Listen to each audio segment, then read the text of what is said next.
नमस्कार स्टूडेंट, आप सभी का स्वागत है मेरे यूट्यूब चैनल में। जैसा कि आप सभी को पता ही होगा, मैं कल पोस्ट के माध्यम से आप सभी को सूचित किया था 2 मई से हम लोग छात्रावास अधीक्षक या हॉस्टल वार्डन की जो परीक्षा होने वाली है उसके लिए विशेष कक्षा क्लासेस प्रारंभ करेंगे।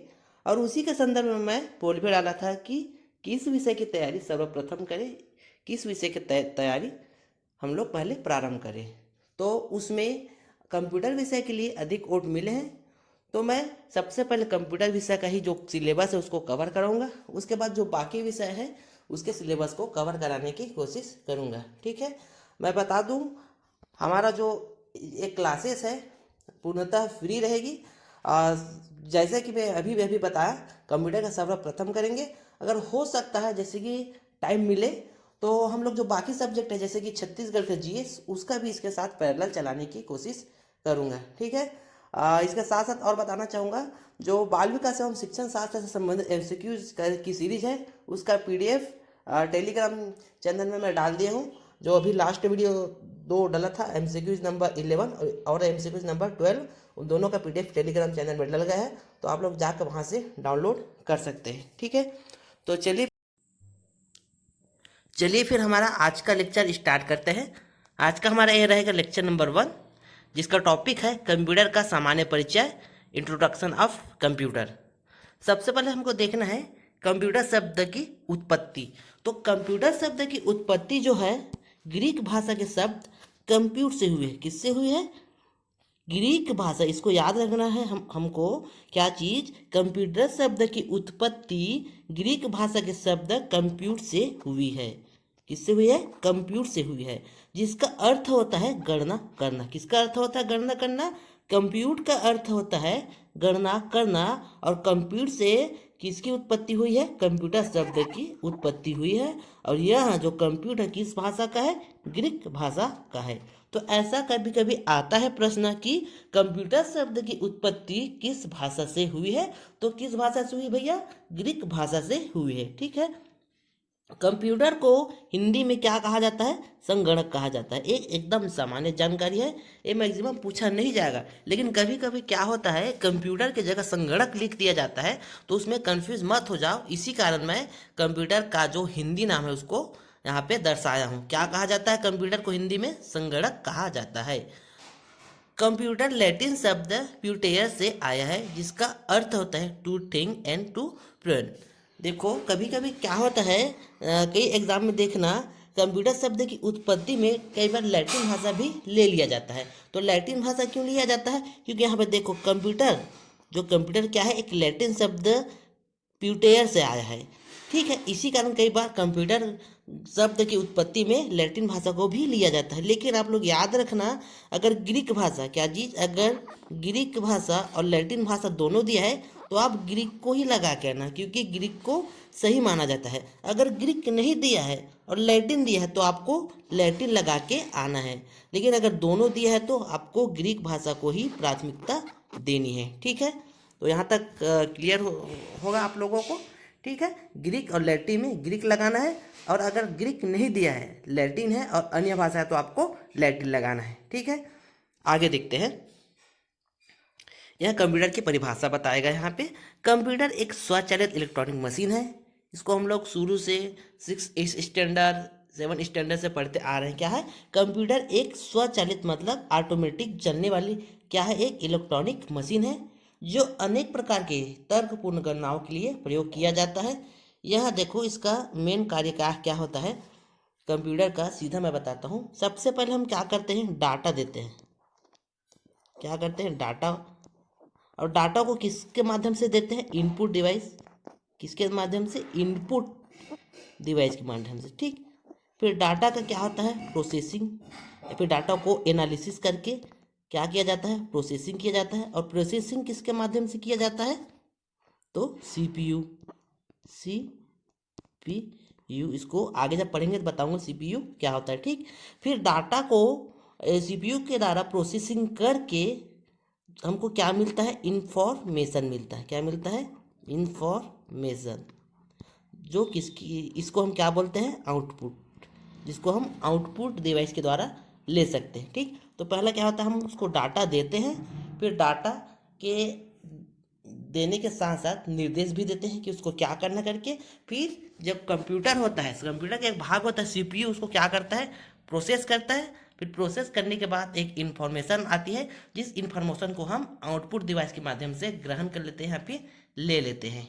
ठीक है, तो ये है आपके कंप्यूटर का मेन कार्य, और इसी को कहा जाता है क्या चीज़, कंप्यूटर। यहाँ पे देखो, यही लिखा है, कंप्यूटर एक स्वचालित इलेक्ट्रॉनिक मशीन है जो अनेक प्रकार की तर्कपूर्ण गणनाओं के लिए प्रयोग किया जाता है। यह निर्देशों के अनुसार, वही जो हम लोग डाटा दे रहे हैं, निर्देशों के अनुसार इनपुट डाटा को विश्लेषण करके तीव्र गति से कोई गलती नहीं करता है एवं आवश्यक परिणामों को निश्चित रूप से आउटपुट के रूप में निर्गत करता है, जो मैं यहाँ पे बताया हूँ। ठीक है, तो यह आपका कंप्यूटर का सामान्य शब्दों में, सरल भाषा में परिभाषा। ठीक है, अब देखते हैं आगे कंप्यूटर सिस्टम के घटक या फिर कंप्यूटर के घटक। तो किसी भी कंप्यूटर सिस्टम को मुख्यतः 3 भागों में बांटा जाता है। कौन कौन से भाग देख लेते हैं। पहला है आपका हार्डवेयर,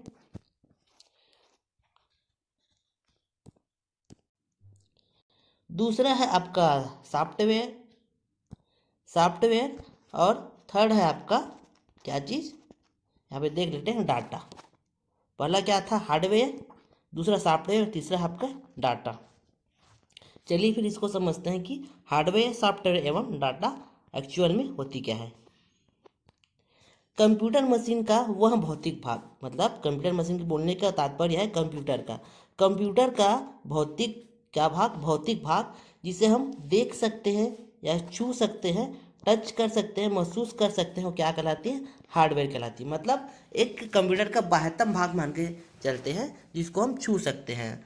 मतलब अगर सरल भाषा में बोले तो कंप्यूटर का जो जितना भी भौतिक पार्ट रहेगा, जिस है वह क्या कहलाएगा, आपका हार्डवेयर कहलाएगा। या फिर जितना भी भौतिक भाग है उसको, जिसको हम छू सकेंगे, जिसको हम देख सकेंगे खुली आंखों से, उसको हम क्या बोल सकते हैं, हार्डवेयर बोल सकते हैं। जिसके अंतर्गत क्या क्या आता है, आपके मॉनिटर आता है, सीपीयू आता है, कीबोर्ड आता है, माउस आता है, प्रिंटर आता है, hard disk drive, motherboard, processor, speaker इत्यादि आते हैं। मॉनिटर मतलब वही जो आपके सामने में जो लगा रहता है टीवी जैसे, जिसको हम लोग, जो एलसीडी का भी होता है, कई बार एलईडी का होता है, मॉनिटर जिसके माध्यम से हम लोग देखते हैं। सीपीयू जो बताया है, जो प्रोसेसिंग का कार्य करता है। कीबोर्ड जिससे हम लोग टाइप करते हैं या फिर इनपुट करते हैं। माउस जिसके द्वारा हम लोग प्रोसेस करते हैं। प्रिंटर जिसके द्वारा प्रिंट निकालते हैं। हार्ड डिस्क का ड्राइव जिसको हम लोग हार्ड डिस्क में लगाते हैं। मदरबोर्ड, प्रोसेसर, स्पीकर, ये सब जो है जो भौतिक रूप से हम लोग या फिर उपस्थित रहते हैं, जिसको हम देख सकते हैं, छू सकते हैं, उसको क्या बोल सकते हैं हम लोग, हार्डवेयर बोल सकते हैं। ठीक, कंप्यूटर का है। नेक्स्ट है सॉफ्टवेयर, अनुदेशों और प्रोग्रामों का वह समूह जो कंप्यूटर को यह बताता है कि उसे क्या करना है और कैसे करना है, सॉफ्टवेयर कहलाता है। जैसे कि मान लो कोई आपका अकाउंटिंग सॉफ्टवेयर है, ठीक, तो उसमें हम लोग जब डाटा देंगे, है ना, तो वो कंप्यूटर को बताएगा कि इसको कैसे कैलकुलेट करना है या फिर इसमें क्या क्या करना है, कैसे प्रोसेस करना है, तो वह सॉफ्टवेयर वेयर बताएगा। जैसे कि आपके अकाउंटिंग वाला सॉफ्टवेयर है, ठीक, तो वहाँ अकाउंट से संबंधित कार्य को बताएगा। जैसे कि आपके प्रेजेंटेशन वाले सॉफ्टवेयर है, जैसे डिजाइन वाला सॉफ्टवेयर है, तो वहाँ सिर्फ आपके डिजाइन वाले कार्य को कैसे करना है ये सब चीज़ बताएगा। ठीक, तो अनुदेशों और प्रोग्राम उसमें पहले से फिट रहता है कि जो जो उसमें अनुदेश है, जैसे अकाउंटिंग में जैसे टेली है, ठीक, तो उसमें क्या करना है वो पहले से फिट रहता है। ठीक, तो अनुदेश एवं प्रोग्रामों का एक समूह होता है ना, तो उसको हम क्या बोलेंगे, सॉफ्टवेयर। उसमें पहले से सब चीज़ फिट रहता है, उसमें जैसे ही हम लोग डाटा देते हैं तो वहाँ आके प्रोसेस कर देता है। ठीक, तो उसको क्या बोलेंगे, सॉफ्टवेयर। मुख्य तथ्य देख लेते इसमें, कंप्यूटर हार्डवेयर सॉफ्टवेयर के अनुदेशों के अनुसार ही काम करता है। सही बात है, कंप्यूटर का जो हार्डवेयर है, जैसे कि अगर मान लो हम लोग म्यूजिक वाला सॉफ्टवेयर यूज़ कर रहे हैं, ठीक, तो जब हम लोग म्यूजिक चलाएंगे तभी स्पीकर बजेगा। ठीक, तो सॉफ्टवेयर के जो अनुदेश है उसके अनुसार ही हार्डवेयर काम कर रहा है। अगर हम लोग प्रिंट निकाल रहे हैं, कहीं से प्रिंट निकालेंगे, तो जब हम लोग सॉफ्टवेयर के माध्यम से, जिससे जैसे कि एमएस ऑफिस है या फिर एमएस एक्सेल में किसी फाइल का हमको पीडीएफ प्रिंट निकालना है, ठीक, तो हम लोग वहाँ से जाकर जब प्रिंट करेंगे तो हम लोग सॉफ्टवेयर के माध्यम से क्या दे रहे हैं, अनुदेश, तो उसके अनुसार हमारा जो प्रिंटर क्या है, हार्डवेयर है, तो क्या कर रहा है वो सॉफ्टवेयर के अनुदेश के अनुसार प्रिंटर कार्य करेगा। ठीक, इसलिए क्या कहा जाता है यहाँ पे, कंप्यूटर का हार्डवेयर सॉफ्टवेयर के अनुदेशों के अनुसार ही कार्य करता है। जैसे कि फोटोशॉप ही ले लो, जैसे फोटो बनाता है फोटो स्टूडियो में, ठीक, तो फोटोशॉप एक सॉफ्टवेयर है, ठीक। तो फोटोशॉप में फोटो को एडिट करके हम लोग उसको प्रिंट करते हैं, तो जो प्रिंटर रहता है उसके माध्यम से निकलता है। तो एक क्या हो रहा है, सॉफ्टवेयर जो अनुदेश दे रहा है कि प्रिंट निकालो करके, तो उसके अनुसार जो हार्डवेयर का है क्या चीज़ कार्य कर रहा है, ठीक। अगला क्या है, एक ही हार्डवेयर अलग अलग सॉफ्टवेयर के अनुदेशों के अनुसार ही काम करता है। सही बात है। आप लोग एक्सेल से भी प्रिंट निकाल सकते हो, फोटोशॉप से निकाल सकते हो, एमएस ऑफिस से निकाल सकते हो। तो एक ही हार्डवेयर, जैसे प्रिंटर एक हार्डवेयर है, तो अलग मतलब कई प्रकार के मल्टीपल सॉफ्टवेयर के अनुदेशों का पालन करके वहाँ काम कर सकता है। ऐसा नहीं प्रिंटर है तो सिर्फ वो आपके एक्सेल का ही काम करेगा या फिर एमएस ऑफिस का करेगा, ऐसा नहीं है। वहाँ मल्टीपल सॉफ्टवेयर जो कि उस प्रिंटर के काम का रहेगा वो करेगा, ठीक। अगला क्या है, सॉफ्टवेयर को हम छू नहीं सकते हैं और ना ही भौतिक रूप से देख सकते हैं। सही बात है, सॉफ्टवेयर को ना ही हम छू सकते हैं और ना ही देख सकते हैं। अब बोलोगे सर कि मॉनिटर में दिखता है उसको छू ले, तो क्या है मॉनिटर में पहले ही बता चुका हूँ, मॉनिटर क्या है, एक हार्डवेयर है। हम सॉफ्टवेयर को नहीं छू रहे हैं, किसको छू रहे हैं, मॉनिटर को छू रहे हैं। तो सॉफ्टवेयर को हम छू नहीं सकते और ना ही इसे भौतिक रूप से देख सकते हैं। तो ये था हमारा क्या चीज़, सॉफ्टवेयर। अगर इस प्रकार निष्कर्ष देखें तो हार्डवेयर यदि कंप्यूटर का शरीर है तो सॉफ्टवेयर उसकी आत्मा है। जैसे देखना मानव जो शरीर रहता है उसको हम लोग टच कर सकते हैं लेकिन आत्मा को नहीं छू सकते। उसी प्रकार अगर मान के चले तो जो मानव की जो शारीरिक शरीर है उसको हम क्या मानेंगे, कंप्यूटर का हार्डवेयर, जो आत्मा उसको हम क्या मानेंगे, सॉफ्टवेयर। इसको इस प्रकार से तुलना करके समझ सकते हैं, ठीक है। अगला है डाटा। डाटा जो है कच्चे तथ्यों और सूचनाओं का अव्यवस्थित संकलन रहता है।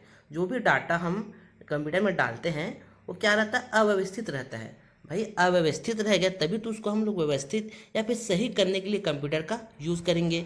जैसे कि हमको अगर कोई गणना करनी है, जैसे मैथमेटिक्स से गणना करना है, जैसे 2 × 3 करना है, ठीक, तो वहाँ भी क्या है, अव्यवस्थित, हमको पता नहीं है, ठीक। तो 2 × 3 = कितना होगा, तो उस डाटा को हम कंप्यूटर में फीड करेंगे, फिर डाटा जो है उसको प्रोसेस करेगा, फिर उसका रिजल्ट देगा, ठीक। तो डाटा हमेशा क्या रहता है, एक रॉ फैक्ट या फिर कच्चे तथ्यों या सूचनाओं का अव्यवस्थित संकलन रहता है, ठीक है।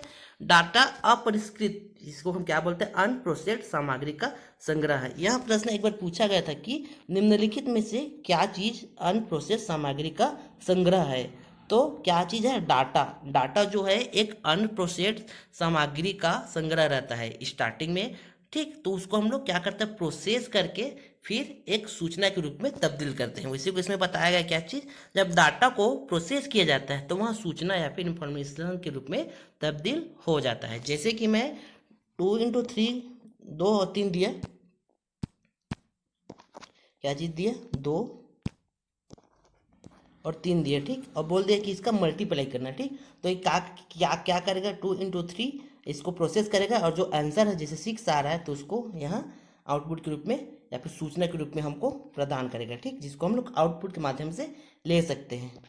तो इस प्रकार से डाटा कार्य करता है और डाटा हमेशा क्या रहता है, स्टार्टिंग में अनप्रोसेस्ड रहता है, जिसको प्रोसेस करके हम किसके रूप में बदलते हैं, इन्फॉर्मेशन के रूप में। इसको याद रखना क्योंकि यह प्रश्न पूछा गया है, ठीक। आगे देखते हैं, डाटा को 2 प्रकार से विभाजित किया जा सकता है। डाटा तो है लेकिन डाटा को हम 2 प्रकार से वर्गीकृत कर सकते हैं। पहला कर सकते हैं संख्यात्मक डाटा। संख्यात्मक डाटा से आप लोग नाम से ही स्पष्ट हो जाएगा कि जो संख्या से बनेगा, जैसे कि 1 2 3 4 से 9 तक के अंकों का प्रयोग करके जो बनाया जाएगा, है ना, तो इसको हम क्या करेंगे, संख्यात्मक डाटा कहेंगे, ठीक। और इस प्रकार का डाटा का उपयोग हम लोग अंगणित क्रियाओं के लिए करते हैं। सही बात है, संख्या मतलब क्या, मैथमेटिक्स, है ना। तो इस प्रकार का अगर कोई डाटा है संख्यात्मक डाटा, तो उसका यूज हमेशा हम लोग किसके लिए करते हैं, अंगणितीय क्रियाओं के लिए करते हैं। जैसे कि क्या दिया है यहाँ पे, विद्यार्थियों का प्राप्तांक कि कितना है, कर्मचारियों का वेतन कितना है, क्या है, कैसा है। तो इस प्रकार से गणितीय मतलब गणितीय गणना के लिए हम लोग संख्यात्मक डाटा का उपयोग करते हैं। सरल भाषा में बोले तो गणितीय या फिर अंगणितीय क्रियाओं के लिए हम लोग संख्यात्मक डाटा का उपयोग करते हैं। अगला क्या है, चिन्हात्मक डाटा। चिन्हात्मक डाटा मतलब संकेत, चिन्ह, अक्षर, इस प्रकार के हम लोग अब अगर प्रयोग करेंगे डाटा का तो उसको हम क्या बोल सकते हैं, चिन्हात्मक डाटा। ठीक, जिसके पासवर्ड के रूप में भी हम इसी का उपयोग करते हैं, कई बार कंपेयर करने के लिए, है ना, या फिर कई बार एड्रेस लिखने के लिए, है ना, इस प्रकार के जो अंकों या फिर चिन्हों का प्रयोग करते हैं। जैसे कंपेयर करने के लिए यहाँ इससे बड़ा है ये वाला चिन्ह, छोटा है बड़ा है वाला चिन्ह, या फिर बराबर है वाला चिन्ह, है ना। तो इस प्रकार के जो डाटा है उसका उपयोग चिन्हात्मक डाटा के रूप में किया जाता है। ठीक, अगला टॉपिक है, क्या दिया है, कंप्यूटर की कार्य प्रणाली। मतलब कंप्यूटर की कार्य प्रणाली क्या होती है। तो कंप्यूटर के द्वारा निम्नलिखित 4 कार्य लिए जा सकते हैं। पहला क्या है, डाटा को इनपुट करके कंप्यूटर को देना। मैं अभी भी बताया हूँ क्या चीज़, डाटा को हम लोग क्या करते हैं, इनपुट के माध्यम से कंप्यूटर को देते, सबसे स्टार्टिंग में ही बताया हूँ। फिर डाटा को प्रोसेसिंग निर्देश को क्रियान्वयन करता है, सही अभी बताया था मैं क्या चीज़, डाटा को सब देते हैं, उसके बाद सीपीयू क्या करता है, उसको प्रोसेसिंग करता है। ठीक, उसके बाद क्या करेगा, वहाँ स्टोरेज डाटा व प्रोग्राम को स्थायी रूप से स्टोर करके रखता है। जो हम लोग डाटा देते हैं उसको वह स्टोर करके रखता है, काम होने के बाद उसको फेंकता नहीं है, उसको क्या करता है, स्थायी रूप से स्टोर करके रखता है, ताकि वह फ्यूचर में और काम आ सके। जैसे इसी टाइप का अगर और हम लोग कमांड दे रहे हैं कंप्यूटर को, या फिर इसी प्रकार का डाटा अगर हमको और फ्यूचर में चाहिए, तो वह इस डाटा का प्रयोग करके आपको आउटपुट या फिर इंफॉर्मेशन देगा। ठीक, चौथा क्या है, डाटा आउटपुट कंप्यूटर से ली जा सकती है। सही बात है, डाटा आउटपुट हुई मतलब इंफॉर्मेशन हो गई, तो उसको हम क्या कर सकते हैं, आउटपुट के माध्यम, आउटपुट डिवाइस के माध्यम से उसको ले सकते हैं। ठीक, तो ये थी आपकी क्या चीज़, कंप्यूटर की कार्य प्रणाली। अगला देखना है हम सभी को क्या चीज़, कंप्यूटर की विशेषताएं। कंप्यूटर की बहुत सारी विशेषता होती है, जिसमें से कुछ मुख्य जो बहुत ही महत्वपूर्ण है उसको मैं बताने का प्रयास करूंगा। सबसे पहले है स्पीड। सही बात है, कंप्यूटर का स्पीड बहुत ही हाई है। ठीक, जो अगर इंसान किसी कार्य को 1 साल में करता है ना, उसको वहाँ 1 सेकंड में भी कर सकता है। इतनी एबिलिटी है कि जो इंसान किसी कार्य को 1 साल में करता है, उसको कंप्यूटर 1 सेकंड में कर सकता है। इतनी क्या होती है, इसकी एबिलिटी होती है। और वर्तमान में तो ऐसा हो गया कि कंप्यूटर नैनो सेकंड मतलब आपके 1 सेकंड से भी कम समय में गणनाएं कर सकते हैं। ठीक है, तो कंप्यूटर प्रोसेस के स्पीड को हम किससे मापते हैं, हर्ट्ज से मापते हैं। अगर किसी कंप्यूटर का इस स्पीड को मापने की इकाई पूछा जाए तो क्या है, हर्ट्ज से मापते हैं कि इसका स्पीड इतना है करके। ठीक, अब वर्तमान में देखा जाए तो 10 लाख क्या होता है, कंप्यूटर की जो गति है उसको हम कैसे मापते हैं। देखो, जो कंप्यूटर की गति को हम 1 सेकंड में प्रोसेस किए गए निर्देशों की संख्या के आधार पर मापते हैं। कैसे, 1 सेकंड में जितना निर्देश कंप्यूटर जो है प्रोसेस कर रहा है, अलग अलग कंप्यूटर अलग अलग संख्या में निर्देशों को क्या करेगा, प्रोसेस। कोई कंप्यूटर 1 लाख 1 सेकंड में निर्देश प्रोसेस कर रहा है, कोई कंप्यूटर 2 लाख, एक एग्जाम्पल के लिए बता रहा हूँ ना, कि कोई कंप्यूटर 1 लाख निर्देश को 1 सेकंड में प्रोसेस कर रहा है, तो कोई कंप्यूटर 2 लाख निर्देश को 1 सेकंड में प्रोसेस कर रहा है ना। तो इसी को हम लोग, इसकी जो संख्या है उसी को हम लोग कंप्यूटर के गति के रूप में मापते हैं। ठीक, वर्तमान में अगर बात करें तो कंप्यूटर जो है 1 सेकंड में कितना, 1 सेकंड में 10 लाख निर्देश को प्रोसेस करता है ना। इसलिए आजकल हम लोग क्या बोल सकते हैं, कंप्यूटर की गति को MIPS, क्या बोलेंगे, MIPS मतलब मिलियन मतलब क्या, 10 लाख, इंस्ट्रक्शन मतलब क्या, निर्देश पर सेकंड। इसका फुल फॉर्म क्या हो जाएगा आपका, मिलियन इंस्ट्रक्शन पर सेकंड, मतलब 10 लाख निर्देश को पर सेकंड क्या कर रहा है, प्रोसेस कर रहा है। तो इसको हम लोग मिप्स के नाम से भी जानते हैं कंप्यूटर की गति को। ठीक है, अगला है स्वचालित या फिर ऑटोमेटिक। ये सही बात है, अगर हम लोग देखना, आप लोग देखना, जैसे हम लोग प्रोग्रामिंग वगैरह करते हैं, ठीक, तो एक बार कोई भी कोड को ऐसे डाल के एंटर लगा देते हैं, फिर उसके बाद जो प्रोग्राम आगे चलते ही जाता है, चलता ही जाता है, चलता ही जाता है। तो यह स्वचालित है, सिर्फ एक बार आपको कमांड देना है या फिर एक बार आपको डाटा देना है, निर्देश देना है, उसके बाद बाकी जो कार्य है ऑटोमेटिकली होती जाती है, वो भी बिना रुके। तो स्वचालित भी इस। अगला है त्रुटि रहित कार्य या फिर एक्यूरेसी। कंप्यूटर की गणनाएं लगभग त्रुटि रहित होती है। कंप्यूटर में हम लोग जितने भी कैलकुलेशन करते हैं उसमें त्रुटि होने की बहुत ही कम ही संभावना होती है, ठीक है।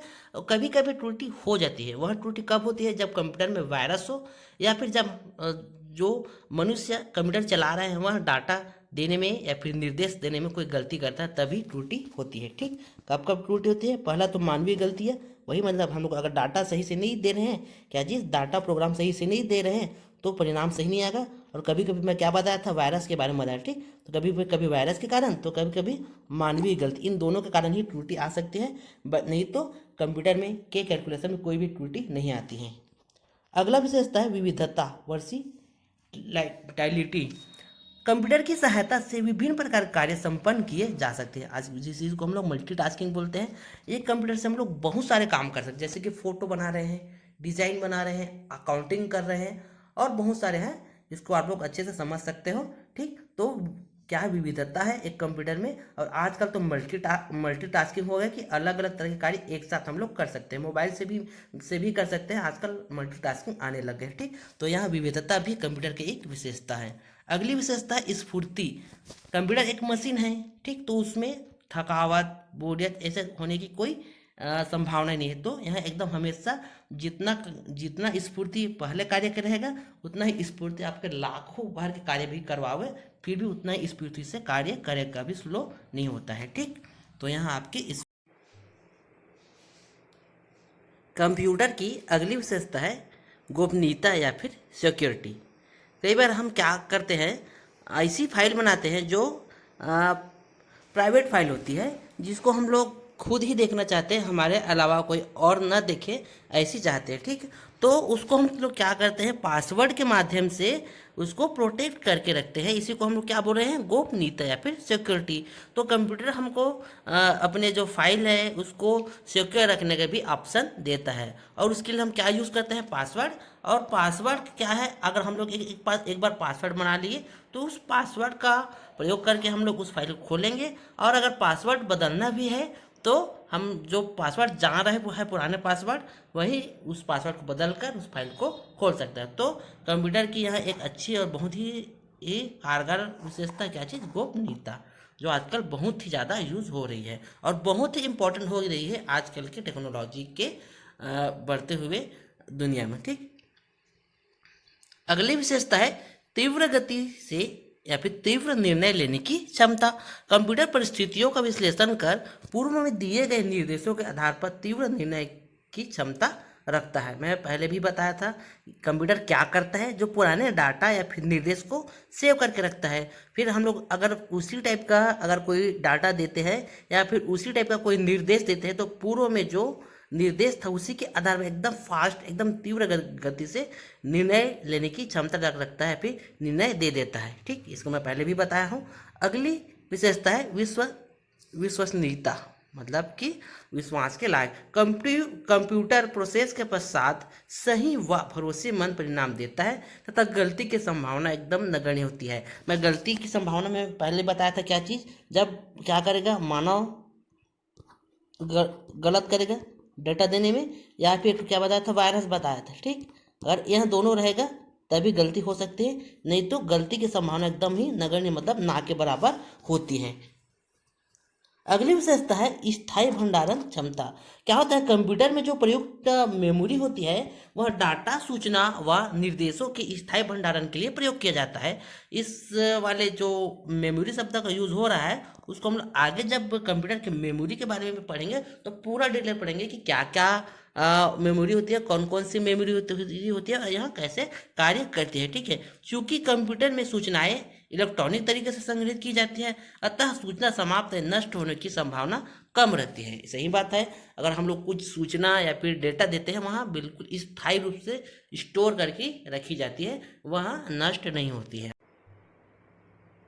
अगली विशेषता है विशाल भंडारण क्षमता, लार्ज स्टोर कैपेसिटी। कंप्यूटर के बाह्य तथा आंतरिक संग्रहण माध्यम जो है आपके hard disk, floppy disk, magnetic tape या फिर CD रोम, इसके अलावा और बहुत सारे माध्यम होते हैं। इन सब में हम लोग असीमित मात्रा में डाटा और सूचनाओं का संग्रहण कर सकते हैं।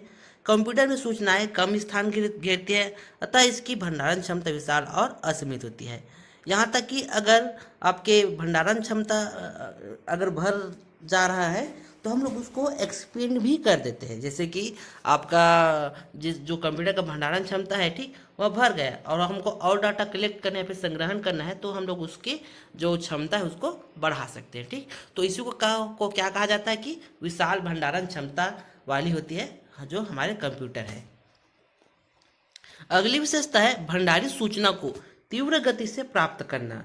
जो सूचना हम लोग संग्रहित करके रखते हैं, है ना, उसको कंप्यूटर द्वारा कुछ ही सेकंड में क्या करता है, कंप्यूटर प्रयोगों द्वारा कुछ ही सेकंड में भंडारित सूचना में से आवश्यक सूचना को प्राप्त किया जा सकता है। जैसे कि रैम का फुल फॉर्म क्या है, रैंडम एक्सेस मेमोरी के प्रयोग से यह कार्य सरल हो गया है।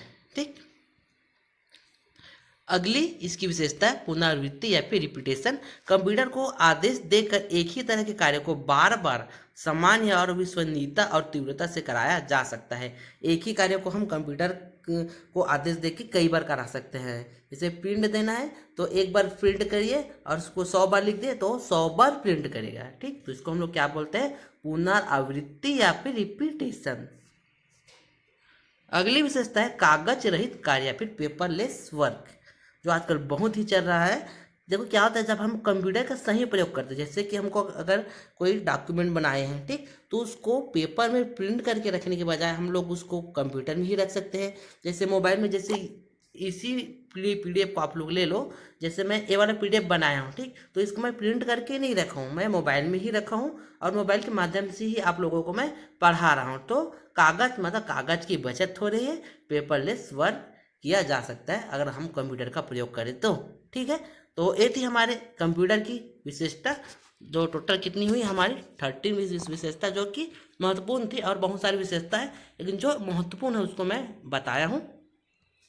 ठीक है, आगे देखते हैं कंप्यूटर की सीमाएं। कंप्यूटर की विशेषता तो देख लिए कि इतना इतना विशेषता है, लेकिन हमेशा देखना सकारात्मकता के साथ साथ नकारात्मकता भी होती है। दुनिया की हर चीज़ में होती है। अगर कुछ चीज़ उसमें बेनिफिट मिल रहा है तो कुछ चीज़ उसका नुकसान भी रहता है। ठीक है, फिर उसकी लिमिटेशंस भी रहती है। और हम यहाँ पे देखेंगे कंप्यूटर की लिमिटेशंस। तो कंप्यूटर की लिमिटेशंस में पहला लिमिटेशंस है बुद्धिहीन। सही बात है, कंप्यूटर में स्वयं की सोचना और निर्णय लेने की क्षमता बिल्कुल नहीं होती है।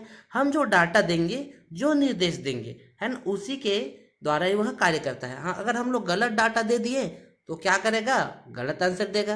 अगर सही डाटा दे दिए तो वहाँ सही आंसर देगा। तो यह बुद्धिहीन है, यहाँ इसकी एक सीमा है या फिर लिमिटेशन है। अगला है खर्चीला। सही बात है, कंप्यूटर बहुत महंगा मिलता है। अगर आप लोग लॉग वाला ले लो या फिर लैपटॉप ले लो, है ना, तो क्या हो रहा है, कंप्यूटर बहुत ही खर्चीला है। आपके पास अगर पैसा कम है तो आप इसको नहीं ले सकते और यूज नहीं कर सकते हैं। अगला है वायरस का खतरा, जो मैं पहले भी बताया था। क्या चीज़ कि अगर वायरस हो तो क्या होता है, जो हम लोग इन्फॉर्मेशन ले रहे हैं वहाँ उसमें त्रुटि आ सकता है। तो अगर वायरस है तो कंप्यूटर के द्वारा जो हम लोग कैलकुलेशन करेंगे उसमें त्रुटि आ सकता है। या फिर कई बार वायरस के द्वारा कंप्यूटर हैक भी हो जाता है, उससे हम लोगों को बहुत ज़्यादा नुकसान होता है ना। तो क्या कहा जा सकता है कि वायरस का खतरा भी इसका एक लिमिटेशन है। हालांकि आजकल देखते हैं हम लोग कि एंटीवायरस वगैरह आ गया है, इसकी सहायता से हम लोग इसको बचा सकते हैं। लेकिन फिर भी कई बार एंटीवायरस भी कार्य नहीं करता है और वायरस के कारण कंप्यूटर को बहुत खतरा होता है। साथ ही साथ आपके जो इन्फॉर्मेशन है, जो आपके पर्सनल इन्फॉर्मेशन है, ये भी लीक हो जाता है। ठीक, तो वायरस का खतरा इसका एक सीमाओं का एक पार्ट है।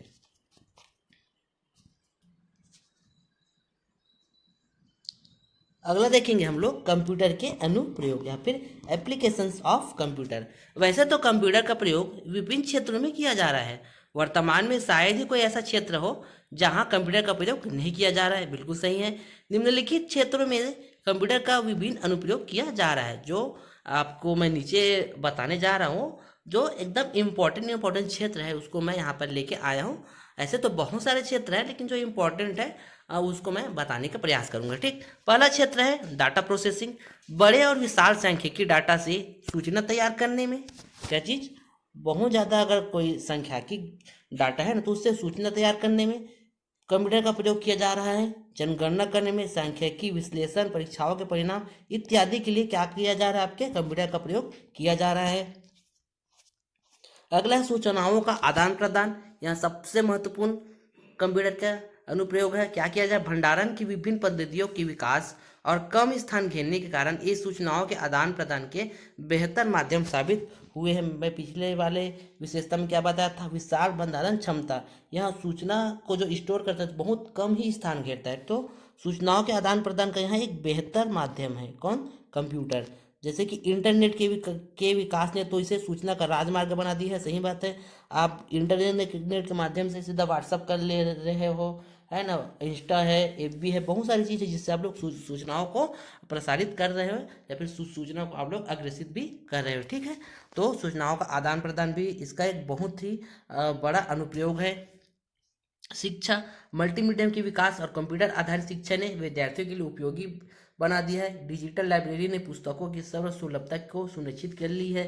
जैसे अभी भी मैं पढ़ा रहा हूँ, आप लोगों को डिजिटल ही पढ़ा रहा हूँ ना, तो यहाँ भी इसके अंतर्गत ही आएगा। डिजिटल बोर्ड है, आपके ई बुक वगैरह है ना, जिससे क्या होगी, आपकी डिजिटल लाइब्रेरी या फिर पुस्तकों की सर्वसुलभता को सुनिश्चित की है।